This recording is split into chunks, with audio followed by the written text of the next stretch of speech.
You know what preparation I have for interviews? None. None. You know Yeah. what questions I ask? Yeah, I do. Usually none. Stupid ones. Whatever comes to mind at that point in time. Maybe to annoy certain fans, we should also be playing like a game, and instead of let's just Fuck it.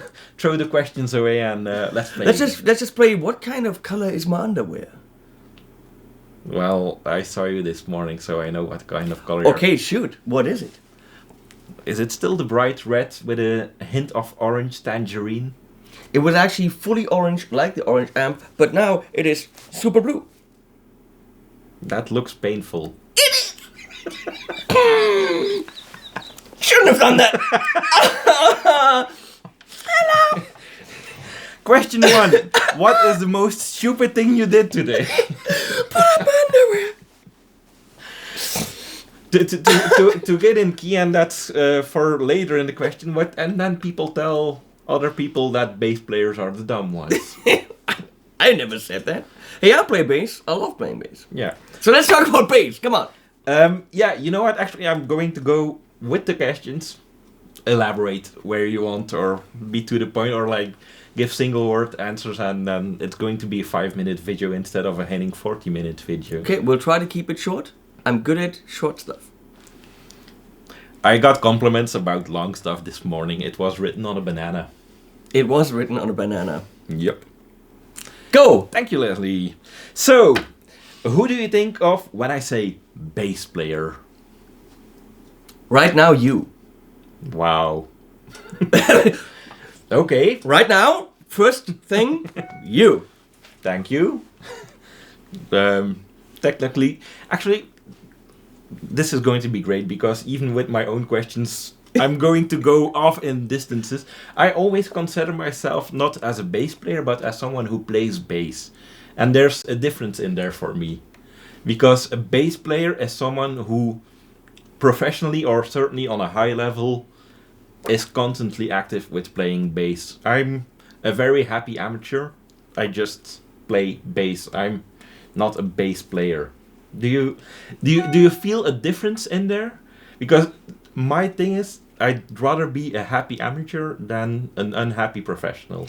Yeah, but that's the thing of confidence. It's like Devin Townsend and I, we have a very similar outlook on things.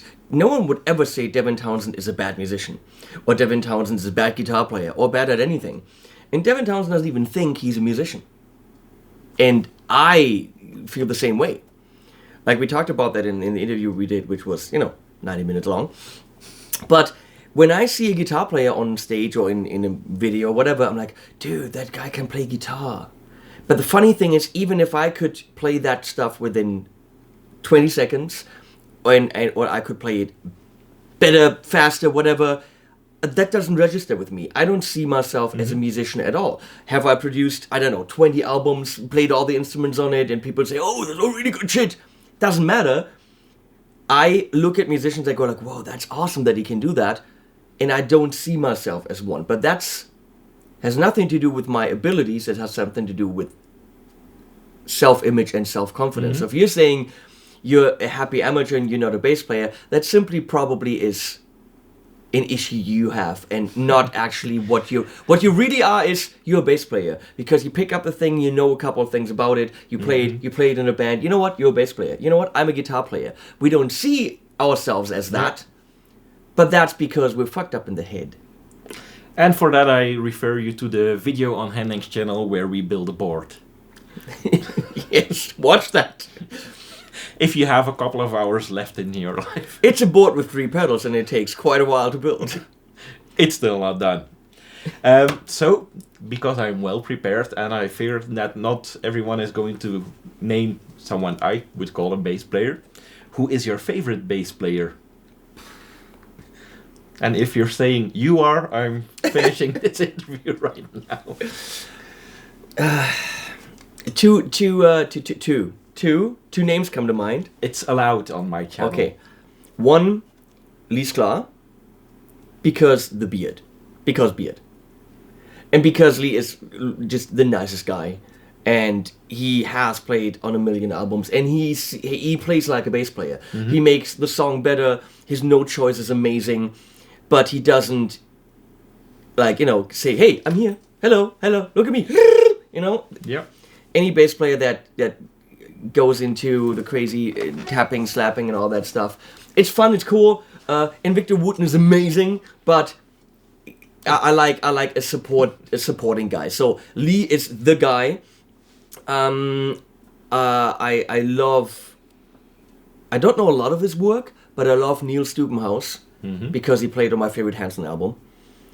Of course. And Neil Stubenhaus with April Borrow Jr. on the second Hanson album, that rhythm section is just freaking insane groove central. Check out this time around the second Hanson album. The bass work is phenomenal. Well, don't give me that. It is phenomenal. No, officially, I am not going to diss Hanson or make jokes or do anything because I absolutely believe in production is a great deal and part of how a song is. And I might not be the best or biggest Hanson fan, but if they produce quality material, then it's quality material. Whether I, as a person, like it or not, is completely different of the quality that the product is. You would even like it if you listened to it. Pretty sure. I know you would, because it's pretty awesome stuff. But those two guys I really like because they're the working man's bass player. And of course Billy Sheehan is amazing and super nice guy. He still owes me something actually because I gave him a preamp. Send that to him. Billy, if you're watching this, you owe me. Get in contact with Henning, please. We talked about an orange juice because he wanted to buy me a beer. I said no, let's not do that. So Billy, at least an orange juice. I send you a freaking preamp. Come on, give me. Next NAMM show we'll do that. But he's freaking amazing and immediately recognizable. But he's a very special kind of bass player. Not special like you're special. You know, different kind of special. We're all special. But I'd probably say just Lee is amazing. Following the bass player, what is your favorite bass line? Bass line as in a riff or like a full part of a song, or like if we're referring to other videos, you might have heard of the song Riders on the Storm. That's a bass line. Might not be your favorite one, might not be the hardest The thing is, one. I don't think in bass lines. I think in accompaniment. When I think about bass, there's actually a video on my channel how I think about bass. Did you see that? I don't really watch your shits all that much, sorry. Okay. Well, there's a video on my channel about how I think in chords and stuff like this. So I don't think in riffs on bass. When there is a riff on bass in my music, it's doubling something that the guitar did because there's no other way to play the bass other than double the guitar in this part. But other than that, it's chordal stuff. I can't really think of a bass riff. Well, of course, the super mega famous one, Carol Kane, Mission Impossible theme in 5/4 or 5/8 or whatever. I would say that's the one that comes to mind because she very, very highly underrated bass goddess. That's an answer. Other option was I was going to take my book out with the bass lines and just pick one, but you found one, so that's good. Off to the more important. I actually have several questions on several cards, so it's not just show, it's being prepared. Wow, go. Yeah. What is your favorite bass player joke?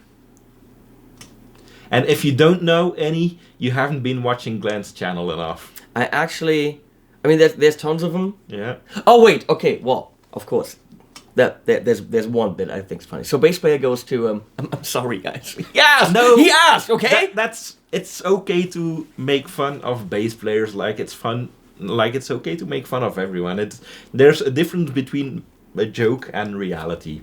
So this is what part of this channel. A guy wants to play bass. Goes get lessons, and the guy shows him, how to do the fingers and the half-hour lesson, first lesson, and shows him like A string, E string. And like he showed Leslie yesterday, and she did well. Yeah. She did well. And the guy goes like, oh, that was fun, nice guy. So he doesn't come back the next week, doesn't come back. And the teacher calls him and said, dude, didn't you have fun, whatever? No, I'm just way too busy. I'm playing one gig after another.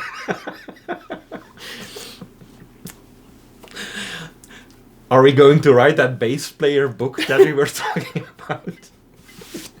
Would be a good book. We had a good idea for a great tab book, more like a joke book for your bass player friend, but I think it would sell.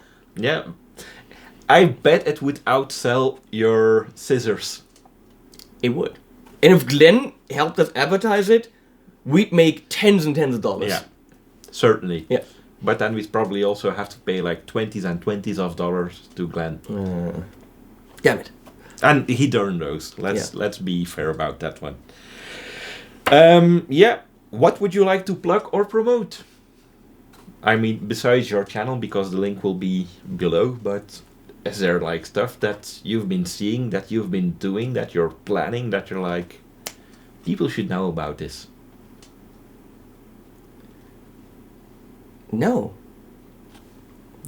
Fair answer. I'm not the kind of YouTuber that is going to take his channel to promote his band and taking the channel as a stepping stone to becoming an artist. Mm-hmm. Been an artist, done that, worked with several idiots, worked with several nice people, did really cool albums that people like. I'm like, okay, check mark, done that. Now I'm going to stay at home, keep my ass in this chair, drink coffee, and make videos all day. And that makes me very happy. I don't want to do anything else.